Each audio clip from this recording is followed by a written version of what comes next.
चर्चा की और आज का अधिवेशन होने के बाद कल हम 2 मंत्री और हमारे विधायक हम साथ बैठ के हमारे विधायक जी का जो पब्लिक इंटरेस्ट का काम है वो काम करने के लिए हम लोग कल मीटिंग ले रहे हैं। ऐसा कोई तनाव नहीं हुआ, भिड़ने का एक के ऊपर दूसरा भिड़ने का ऐसा कोई इंसिडेंस असेंबली के आउटर लॉबी में या इनर लॉबी में कहीं भी नहीं हुआ है। ओके। दूसरा ये कि नमो रोजगार मेले का आयोजन किया गया बारामती में, अभी शरद पवार को इन्विटेशन जाता है, सुप्रिया सुले का नाम डाला जाता है, सरकार को खासकर कहें कि विभाग को ये बहुत देर से सूझा है, नाम पहले डाला जा सकता था, आमंत्रण को लेकर जो राजनीति नजर आ रही है। नहीं, मुझे तो इसके बारे में कुछ मालूम नहीं। देखिए, आप लोग देख रहे हैं मंडे से आज तक हम लोग सब असेंबली के कामकाज में बिजी है। रात 8 बजे तक 9 बजे तक कामकाज चलता है और दोनों हाउस का कामकाज खत्म होने तक मैं तो खुद यहाँ से बाहर नहीं जाता हूँ। लेकिन इसके बारे में जरूर हम कलेक्टर जो है वहाँ डिस्ट्रिक्ट के उनसे मैं बात करूंगा। अगर पहले नाम क्यों नहीं डाला, बाद में नाम पवार साहब का क्यों डाला, इसके क्या कारण है, ये मैं कलेक्टर या डिविजनल कमिश्नर से बात करता हूँ। लेकिन हर सांसद का, हर विधायक का जो गवर्नमेंट का फंक्शन है उसमें नाम इनविटेशन कार्ड में डालने के लिए एक प्रोटोकॉल डिपार्टमेंट का गाइडलाइन है, वो सब कलेक्टर ने, सब कमिश्नर ने फॉलो करनी चाहिए। अगर नजर चुकी से अगर ऐसा कोई इंसिडेंस घटा है कि पहले नाम नहीं डाला बाद में डाला है, तो इसके ऊपर संबंधित डिविजनल कमिश्नर से या कलेक्टर से बात करके मैं आपसे कहूंगा। एक खत लिखना पड़ा है एकनाथ शिंदे को, अजीत पवार को,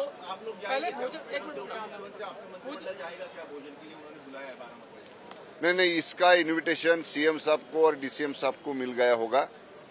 जो जिनका हुआ इन्विटेशन कार्ड में नाम है, जो फंक्शन में जा रहे, लेकिन अभी सीएम साहब का शेड्यूल क्या है मुझे मालूम नहीं है।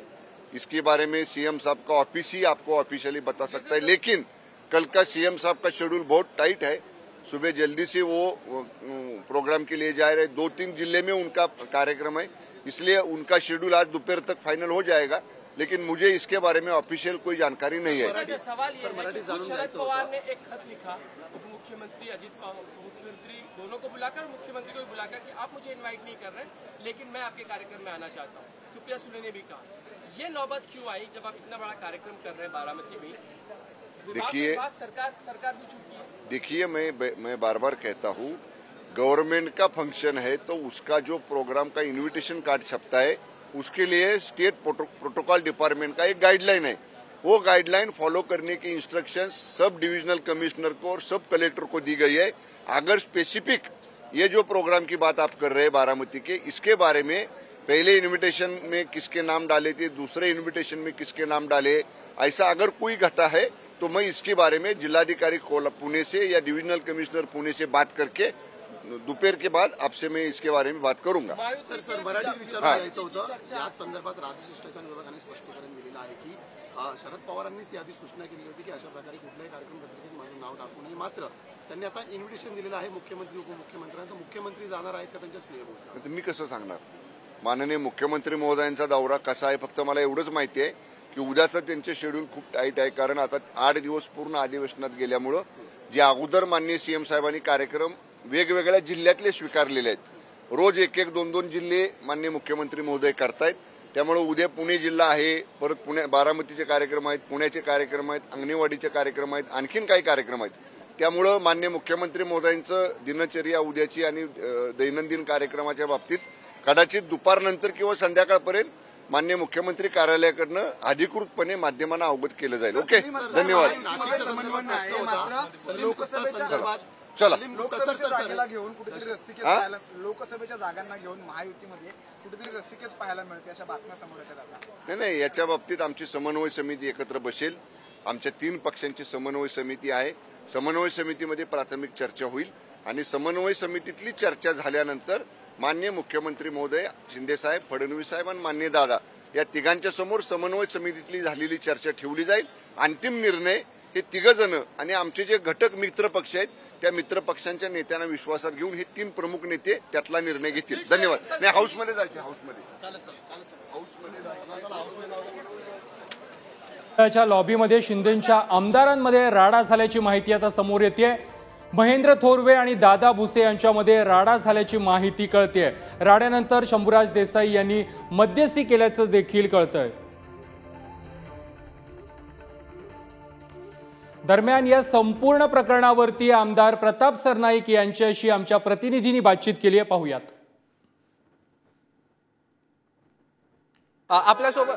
आपल्यासोबत आमदार प्रताप सरनाईक आहे. सर, आपण पाहिलं लॉबीमध्ये दोन्ही आमदारांमध्ये भांडणं झाली पाहतात. दादा भुसे महेंद्र भांडणं वगैरे काही वादविवाद वगैरे काही नाहीये. दादा भुसे आमचे ज्येष्ठ नेते आहेत, मंत्री आहेत. दोनदा त्यांनी मंत्रिपदाची धुरा चांगल्या यशस्वीपणे राबवलेली आहेत आणि अशी जे सुस्वभावी मंत्री म्हणून ते परिचित आहे. MSRDCचं डिपार्टमेंट त्यांच्याकडे आत्ताच आलेलं आहे. महेंद्र थोरवे नवीन आमदार आहेत, तरुण आमदार आहेत. घरातील कुटुंबाच्या प्रमुखाप्रमाणे त्यांनी जर विश्वासानं की वडीलकीच्या नात्यानं जर सांगितलं की माझी कामं लवकरात लवकर करून द्या, माझी कामं आता आचारसंहितेमध्ये अडकण्याची शक्यता आहे, तर ते वावगं काही नाही. परंतु तरी सुद्धा काम करण्याची पद्धती आणि काम मागण्याच्या पद्धतीमध्ये काही जर सुधारणा आणण्याची असेल तर मुख्यमंत्री एकनाथ शिंदे फक्त मुख्यमंत्री नाही आहेत, आमच्या पक्षाचे प्रमुख आहे. ते जबाबदारी ते जाणतात आणि त्या पद्धतीने ते दोघांनाही बोलून त्या संदर्भातली लवकरात लवकर निर्णय कामांच्या बाबतीत जो आहे तो घेतील आणि त्यांना तशा प्रकारची ताकीद आहे. त्यांच्या मतदारसंघातली कामं ही पेंडिंग आहेत. जसं रस्त्याचं काम असेल या संदर्भात ते विचारायला गेले होते आणि तेव्हा हा प्रकार एकंदरीत घडलाय. म्हणजे आमदारांचीच कामं होत नाही. वडील किचन आता आमदारांची कामं होत आहेत. तो ह्या मुख्यमंत्र्यांच्या काळामध्ये आमदारांची एवढी कामं झाली तेवढे दुसरी ह्या आमच्या 15 वर्षामध्ये ही मी जबाबदारीने सांगतोय, कारण मी माझ्या मतदारसंघातली कामं त्यांच्याकडनं करून घेतली.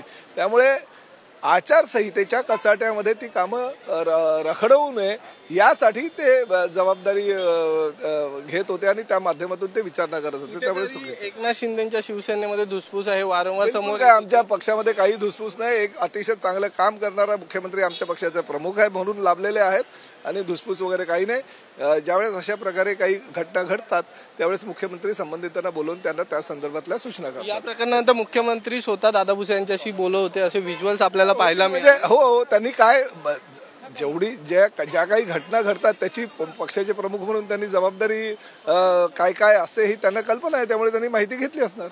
धन्यवाद. आपण पाहिलं आपल्यासोबत आमदार प्रताप सरनाईक होते. यांनी देखील सांगितलंय कोणतीही असं धुसफूस आमच्यामध्ये नाही आहे. कामं तर सर्व नेत्यांची असतील, आमदारांची असेल किंवा सर्वसामान्य जनतेची कामं होत आहेत. मात्र जो काही प्रकार घडला हा प्रकार एवढा मोठा नाही आहे. मुख्यमंत्री स्वतः यात लक्ष घालून मुख्यमंत्री स्वतः मध्यस्थी करत आहेत.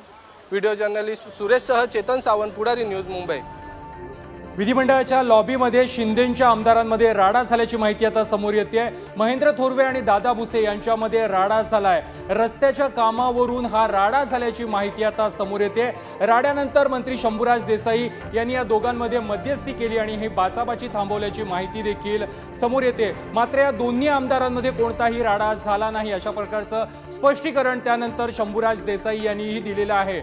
या संपूर्ण राड्यानंतर या दोन्ही आमदारांनी मुख्यमंत्री एकनाथ शिंदे यांची देखील भेट घेतलेली आहे. यावेळी मुख्यमंत्री एकनाथ शिंदे यांच्यासोबत देखील रस्त्याच्या कामावरून चर्चा झाल्याची माहिती आता समोर येते. या संपूर्ण विषयावरती अधिक माहिती देत आहेत आमचे प्रतिनिधी ओमकार वाबळे. ओमकार, शिंदेंच्या शिवसेनेच्या आमदारांमध्येच राडा झाला आणि विकास कामांवरून हा राडा झाल्याची माहिती समोर येते. प्रथमेश, लॉबीमध्ये हा संपूर्ण प्रकार घडलेला होता. सगळ्यात महत्वाचं म्हणजे चर्चा सुरू होती. त्यांच्या मतदारसंघातील कर्जतमध्ये 2 कामं होती आणि यावर ही सगळी चर्चा सुरू असताना हे संपूर्ण प्रकरण पुढे आलं. महत्वाचं म्हणजे थोरवे हे वारंवार त्यांना शंभूराज यांना सांगण्याचा प्रयत्न करत होते, त्यांच्याशी बोलत होते. मात्र दोघांचं त्या ठिकाणी बिनसलं आणि आवाज वाढला आणि त्यातून हा संपूर्ण प्रकार घडला. उपस्थित काही माध्यम प्रतिनिधी होते, त्यातून ती बातमी बाहेर आली. पण महत्वाचं म्हणजे शिंदेच्या बाजूने संपूर्ण प्रकरणावर सारवासारवी करायला सुरुवात झाली. कॉन्ट्राडिक्टरी असे स्टेटमेंट देतात. एकीकडे सरनाईक असं म्हणतात की दोघांमध्ये त्या ठिकाणी बाचाबाची झाली, आवाज चढला. पण दुसरीकडे शंभूराज म्हणतात की याचे पुरावेच नाहीयेत, असं काही घडलेलं नाहीये, थोडासा आवाज चढला आणि त्यातून ते दोघं एकमेकांशी बोलत होते. त्यामुळे शिंदेच्याच गटामध्ये कॉन्ट्राडिक्टरी स्टेटमेंट देत आहेत. पण एक्झॅक्टली आता आज संध्याकाळी अधिवेशन संपल्यानंतर शंभूराज देसाई, दादा भुसे आणि महेंद्र थोरवे या तिघांमध्ये बैठक होणार आहे आणि या बैठकीनंतर संपूर्ण प्रकरण. नक्कीच ओमकार, धन्यवाद तुम्ही दिलेल्या माहिती संदर्भात.